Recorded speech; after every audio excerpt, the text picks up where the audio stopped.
Good afternoon. It's Tuesday, September 5th. Big news coming at you from Irma. You may have already heard it has been upgraded to a major Category 5 hurricane.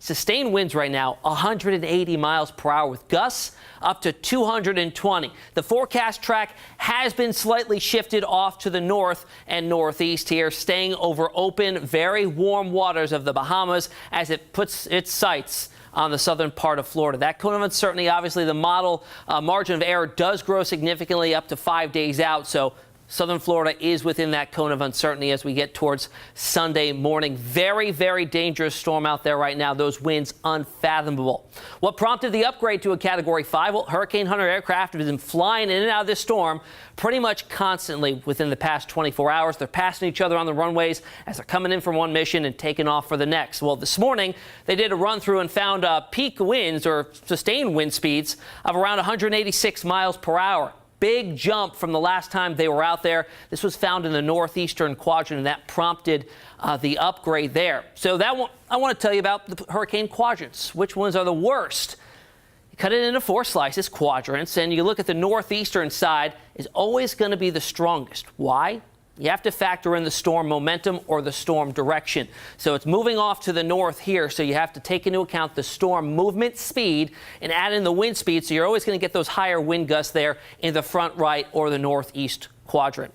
On the other side of that, the front left, still significant storm surge there, and you go off to the back right, significant wind speed still found within that. The back left, if you're talking in terms of weakest when you're dealing with a hurricane, you're going to find the back left as finding the weakest winds there. So we're going to have to watch that very, very closely as we go through the next few days here and see where that northeastern quadrant influences some land masses. Now, I also want to dispel some rumors that maybe you've heard on social media. I know I've been asked a few times, Tim, when is Irma going to grow and become a Category 6?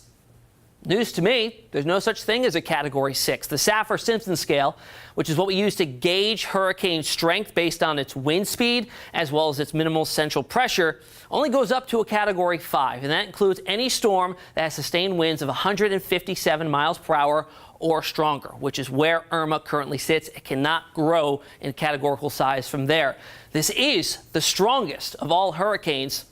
The category is the most destructive and will flatten many buildings and completely flood the first or lower floors due to the storm surge with the increased wind speeds constantly, and then you got those higher gusts as well. Here's how it looks on infrared satellite imagery. This allows us to view the storm even at night when the sun is not lighting up the clouds to be picked up by visible satellite imagery. But then I want to flip it around and show you how it looks on our visible satellite imagery. I mean, this is a almost perfectly symmetrical storm here with a very defined eye. In fact, we get a close-up view. That eye itself nearly 30 miles wide. In fact, if you look closely, you can see the ocean surface. Typically, when you get a very well-defined eye on a very mature, very sound-structured storm, you see this ocean surface or the land surface right through. Very calm conditions within the eye, and there is a reason for that. The very strong winds that surround the eye wall, are stopped from coming into the center of the storm by a very simple process that you may have heard of,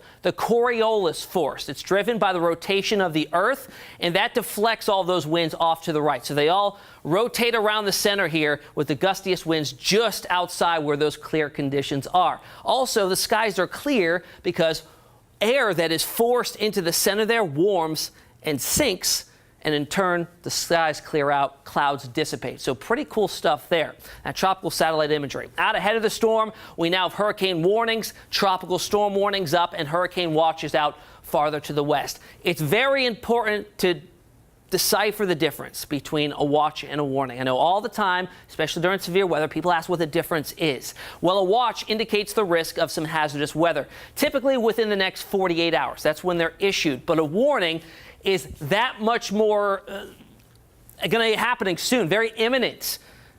It's giving you a warning. It's happening soon. The event is either occurring or likely, and this is issued within 36 hours. So that's why a lot of those watches have since been upgraded to some warnings there. All right, let's go visit the models now. We'll talk about the GFS and European once again. You see very little disparity here as we go through the next couple of days. Very good model agreement taking the center north of San Juan, Puerto Rico, and north of the Dominican Republic. Nonetheless, still giving them a pretty good blow in terms of strong winds and the possibility of some storm surge there. But then as it makes it up into the southern parts of the Bahamas and north of Cuba, they start to vary just a little bit. The European wants to take the center of Irma into Cuba. Mountainous region will likely kind of tear it apart a little bit and force it to lose some of its intensity. But the GFS, still over open water here, makes a run, and this particular run, the east coast of Florida and then up into the Carolinas. Meanwhile, the European does also take that northward turn, but track along the west coast of Florida. So they're splitting coasts here in terms of the two major